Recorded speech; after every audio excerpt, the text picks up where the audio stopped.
Hey, xin chào các bạn. Chào mừng các bạn đã quay trở lại với channel của tôi. Và trong video clip ngày hôm nay thì chúng ta sẽ cùng xem tổng quát một lần nữa về cái bản đồ Ireland khi mà cái bản đồ này đến những ngày cuối cùng của cuộc chiến. Và chúng ta sẽ cùng xem nó sẽ nhìn như thế nào và những điểm hay, những điểm chưa được của bản đồ này mình cũng sẽ được đề cập ở trong phần tiếp theo của video clip này. Đừng quên để lại một like, share và subscribe channel của mình nhé. Còn bây giờ, let's go.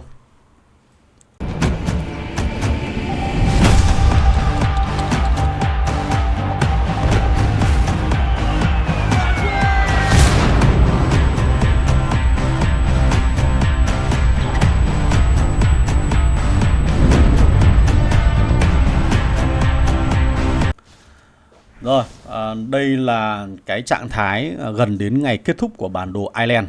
Và các bạn đang được nhìn thấy một thứ rất hỗn loạn ở trong cái bản đồ này. Thì hiện tại là cái tông màu thiết kế của bản đồ này nó lấy một cái màu rất tối, trắng và tối, chứ nó không được sáng.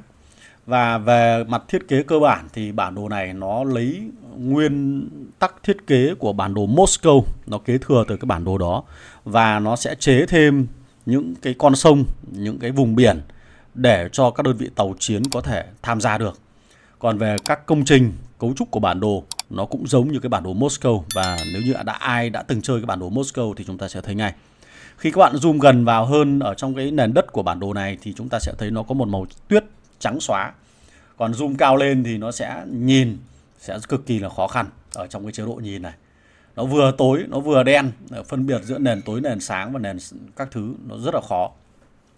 Còn không rõ thì sau này chúng ta chơi quen thì nhìn nó như thế nào, nhưng mà nhìn nó không được sáng giống các bản đồ khác. Ok. Rồi, về cơ bản thì vòng trung tâm của chúng ta sẽ là một vùng có toàn đất liền. Đây là một trong số những cái niềm hy vọng của rất nhiều game thủ mà chúng ta đã chơi quen các đơn vị lục quân. Tuy nhiên là bản đồ Ireland này là một bản đồ rất mở. Mở có nghĩa rằng chúng ta có thể kiểm soát toàn bộ bản đồ ngay trong 7 ngày đầu tiên, giống như Moscow. Ở trong Moscow các bạn hoàn toàn có thể kiểm soát bản đồ ngay trong 3 ngày đầu tiên của cuộc chiến. Và chúng ta sẽ có khoảng độ 20 đến 24 ngày là nông trại. Và thi thoảng đâu đó có tiếng súng và tiếng đánh trận diễn ra thôi. Chứ nó không có mở theo vùng giống như các bản đồ khác. Điều đó có nghĩa là nếu như chúng ta rơi vào những kèo đấu mà nó khó khăn thì rất dễ là các đối thủ có thể control toàn bộ bản đồ, giống như liên minh của mình đang có ở đây. Nó kiểm soát tất cả bản đồ. Và kiểm soát này có thể diễn ra trong những ngày đầu tiên của cuộc chiến luôn. Đó. Đấy là cái thứ nhất. Cái thứ hai là cái vùng an toàn của chúng ta sẽ rất bé. Và vùng an toàn này sẽ bao gồm cả phần mặt nước lẫn ở trên đất liền. Chúng ta có một cái bán đảo. Và cái bán đảo này sẽ rất khó để có thể cho bên tấn công có thể tấn công được. Nếu như hai bên thực sự là có lực ngang nhau. Đó. Thì rất khó để có thể tấn công được. Đấy. Còn nếu như mà đã bị outplay quá, tức là out trình quá, thì rõ ràng là sẽ không thể phòng thủ được ở trong cái vùng đất bé này. Và để chiếm được một cái quân doanh như thế này, vùng đất bé vừa tấn công ở trên đất liền như thế này sẽ cực kỳ khó. Bởi vì khi đó chúng ta sẽ có rất nhiều các căn cứ ở đây.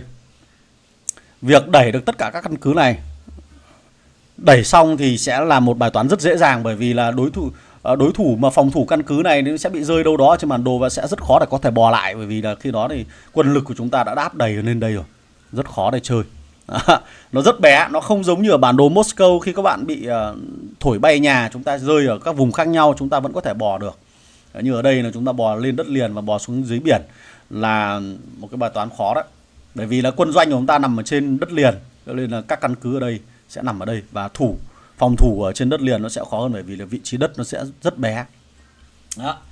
Tấn công nó cũng khó luôn. Nói chung là bên nào mà vượt quá sức mạnh thì may ra nó mới có thể chơi được. Đấy, còn nếu mình mà hai bên ngang nhau, có trình độ ngang nhau thì sẽ là một cái bài toán, là một cái cuộc chiến sẽ là dài hơi đấy. Ok.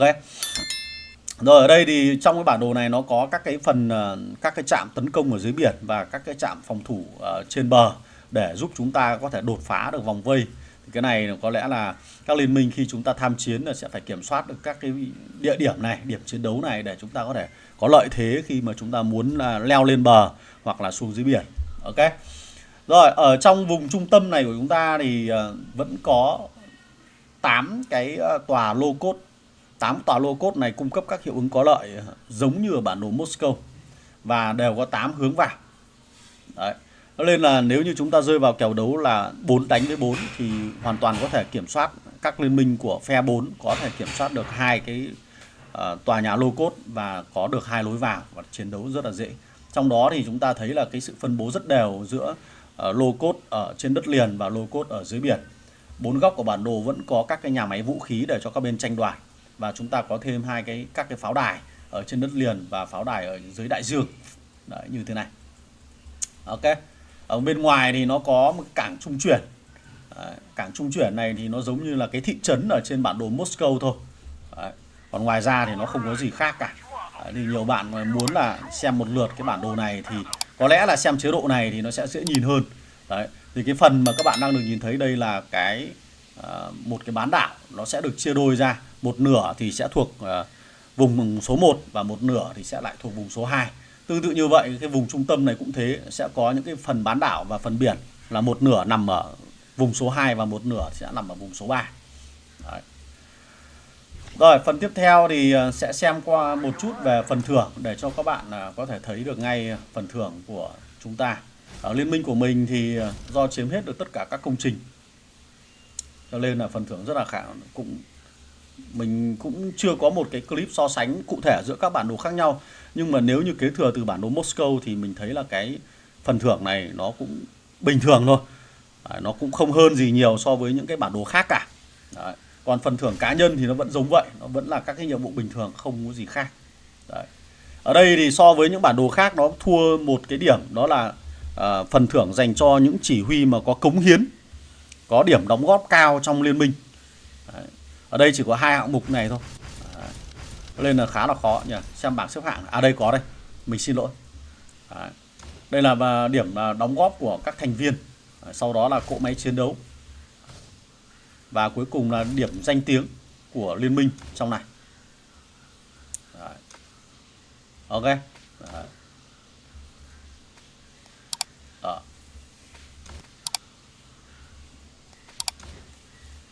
Như vậy là với những cái kiểu thiết kế như thế này thì các bạn thấy là nó cũng không khác gì so với bản đồ truyền thống cả. Chỉ có điều là chúng ta sẽ có một cái nền tuyết trắng của Moscow. Đấy. Và có các vùng an toàn vừa nằm ở trên đất liền vừa nằm ở dưới biển. Đấy, chiến đấu với nhau. Đấy. Ngoài ra thì cũng không có gì đặc biệt lắm. Ok, để quân doanh thì nó cũng chỉ có thế này thôi, nó cũng không có gì cả. Yeah. Rồi, cái điểm cuối cùng ở trong bản đồ này đấy là gì? Chúng ta thấy cái phần mặt nước của nó cũng khá là tương đồng so với cái phần đất liền.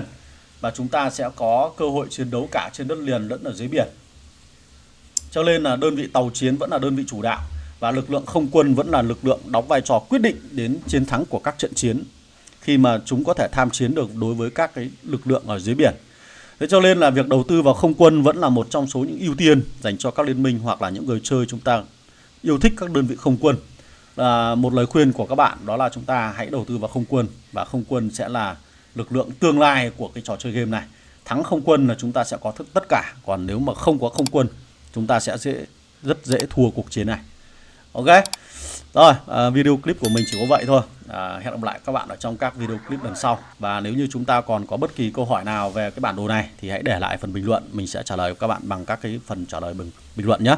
Còn bây giờ, chào tạm biệt và hẹn gặp lại các bạn ở trong các video clip lần sau. Đừng quên, mình sẽ để lại cho các bạn phần cuối cùng, đó là bảng giới hạn ở cái chiến trường mình đang đi.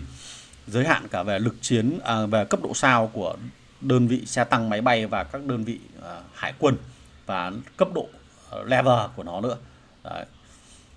Rồi là giới hạn thay đổi cả về hệ số sát thương giữa các đơn vị không quân khi tương tác với các đơn vị hải quân nhé. Ok, rồi chúc các bạn có một chiến thắng rất dễ dàng. Goodbye.